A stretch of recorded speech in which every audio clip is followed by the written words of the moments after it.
دوړو جهانو سردار مبارک له یو صحابي راغې او ورته وی ای الاعمال افضل یا رسول الله، د الله رسوله په عملونو کې د ټولو نه بهتر عمل کم یو دی؟ ځکه مونځ یو عمل دی، روژه عمل دی، د قرآن تلاوت عمل دی، ذکر چې کې دا یو عمل دی. نو په ټولو عملونو کې بهترین عمل کم یو دی؟ امام الانبیاء ورته وی العلم علم. دغه صحابي بیا د دوړو جهانو سردار مبارک ته وی ای الاعمال افضل یا رسول الله، د الله رسول په عملونو کې د ټولو نه بهترین عمل کم یو دی؟ د دوړو جهانو سردار مبارک ورته وی العلم.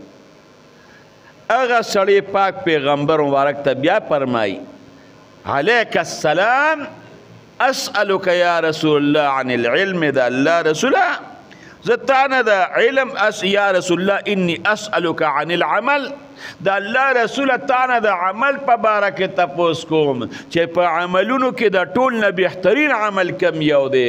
او دا الله رسول ته ما ته علم یاده، نو ما خو دا علم تپوس نه دی کړی، تپوس دا عمل کوم. د دوړو جهانو سردار مبارک وتوی وی عمل قبلیږي چې کم د علم پرانا کیوشي. علم می درته ولې یاد که ځکه هر یو عمل چې کې نو اله به قبلیږي چې هغه د علم په رڼا کې وشي، او کم عمل چې د علم په رڼا کې ونه شي عمل نه قبلیږي. نو علم لوی شی دی، مونږ در باندې پره شو، د مونځ علم او زده کړه در باندې پره شوه، او دس در باندې پره شو، د اودس زده کړه در باندې پره شوه.